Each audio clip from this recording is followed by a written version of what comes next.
Please welcome to the TEDxHoodCollege stage, Lauren Hayze. So I want you to imagine for just a moment that you have a loved one and they're really struggling with OCD or obsessive compulsive disorder. Think about that. And what symptoms or what do you think this person might be experiencing when I say that? Well, when I mention the word OCD, I hope to communicate to you that this person's experiencing a collection of symptoms that are really distressing and they're negatively impacting this person's life. And these include intrusive, distressing thoughts that cause anxiety that will not go away until the person acts on it to make it go away. So, for example, maybe the thought is that if this person does not call their brother 10 times in the day, something really bad is going to happen. And so whenever this thought comes up, an overwhelming anxiety keeps this person from functioning at the level that they should be. And this anxiety does not go away until this person calls their brother. It impacts their mental health, their physical health, their sleep, maybe their appetite, and even their job security. So when I say this word, I'm attempting to send a message that this person with OCD has these symptoms. But sometimes we don't receive the same message that I meant to say. Sometimes the message that I want to get across to you that when I say OCD, that these are the symptoms that the person is struggling with. There's intrusive thoughts that are become obsessions, and compulsions are needed in order to relieve this anxiety. Now, you know how when you repeat a word over and over again, it seems to lose its meaning. And we see this all the time. And that in itself is not all bad. But what happens is when we use mental health terms like OCD or depression or bipolar or PTSD, anxiety, and we use them in a form that's not meant to be taken seriously or a form of hyperbole, then we're actually changing the meaning of that word, whether we notice it or not. So when we say things like, gosh, you're so neat, you're so OCD, or we hear people calling their boss narcissist, or when somebody's having a bad day and they're feeling sad, they might say they're depressed. Now, I'm not saying that you can't say these words, but we need to be mindful about how we use them, because if I use the word depression to describe my sadness, I'm changing the meaning of that word, and the message that I'm sending is now different. So I think it's safe to say that we've come a long way with mental health awareness. We pretty much know what these words mean, and we're very accepting now for the most part of society, and we've become very comfortable with this. But we've become so comfortable that we're now glorifying mental illness. It's now seen as something that's fun or funny. It's the actual trend. Being mentally ill is a trend. And we see this on social media all the time. 4 billion views is what a lot of these hashtags have.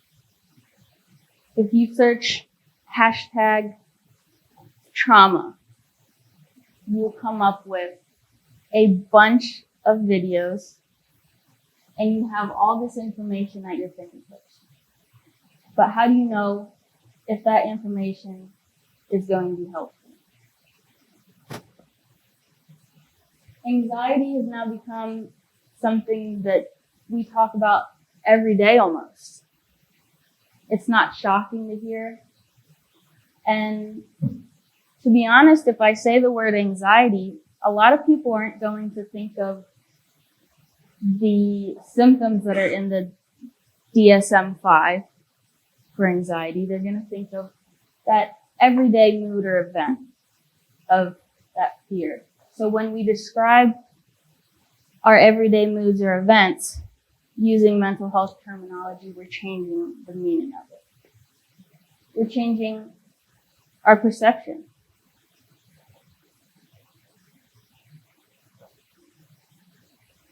When you look at this, they're talking about mental health. They're talking about anxiety. But it doesn't seem so bad. They look really happy. That's the message we're sending. We've tried to become more aware. And part of that is by talking more about it. So we talk about it and we talk about it. We become more comfortable with it. And sometimes we can relate to these terms. Maybe I hear the word OCD and I've got an idea of what it is. And I feel like I can relate to some part of it. So I may use that word then to describe my experience. But we've confused relating to a symptom with mental illness. And this just desensitizes us to these words. They don't have the same impact on us. For example, we've probably heard people joke around and say, like, that they want to kill themselves, but in a joking way. The more times that we hear this, the more times, or the less surprising it is when we hear it. And if somebody were to say that nowadays, a lot of times we might not take them seriously. And that's a problem because we've come so far to try to be aware, but we're now ignoring it. I've talked to a lot of people and I've done a lot of looking around in preparation to look for today. And what I found is that people are angry. And there are a lot of people who are struggling with, let's say, bipolar. But they don't even know that they're struggling with bipolar because what they see on the internet or what they've heard doesn't match what they are experiencing. So if we use bipolar to describe maybe your mood changing, or maybe yesterday I bought a shirt and already today I don't like it. So I go to return it and I'm like, oh my gosh, I'm so bipolar. The people who are around me will then start to associate that word with the context. And then we're robbing the people who really are struggling with these symptoms from the terminology to be able to express what they're needing and what their symptoms are. Because if we are equating depression with sadness and anxiety with everyday fears or PTSD with a slight scare, then it no longer has the same weight. And this actually has a really big impact on us because people don't want to seek help. Because to everyone else and to social media, it's fun. They all seem to be smiling.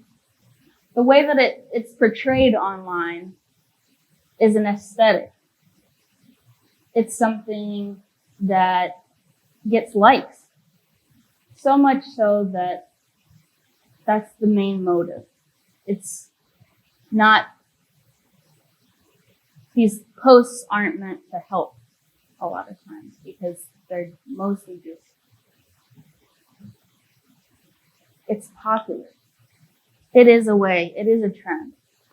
People will post videos that are absolutely not related to anything mental health wise and simply put the hashtag PTSD because they know that simply putting that hashtag will boost their viewings, and it does.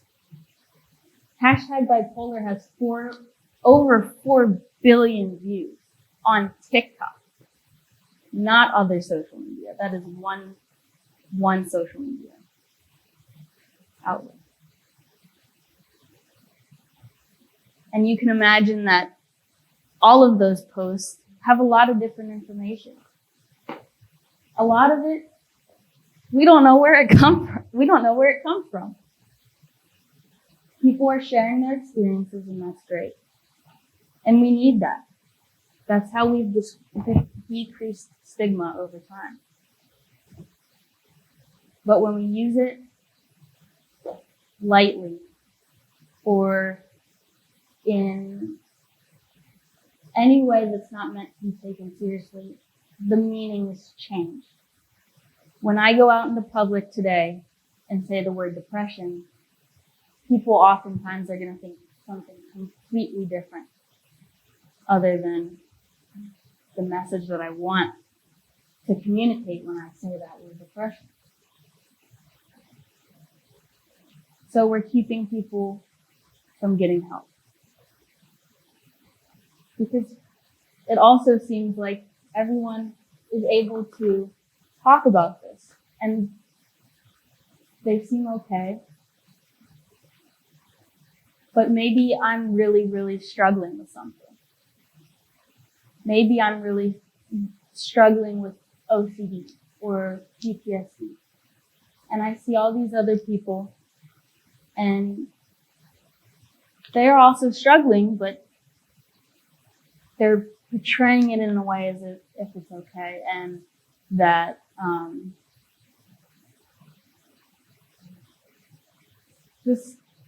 they're portraying it in a way that makes it seem lighter. It's all surface level. We're not talking about the very difficult parts of it. And so it's stigmatizing, it's desensitizing to society, it keeps people from getting help, it changes our vocabulary, and it isolates people. It makes people feel like they are not understood. And so, how we really become more aware? I think we've overall increased our awareness, but we need to protect mental health terminology. So we can do this by educating ourselves. Social media is great.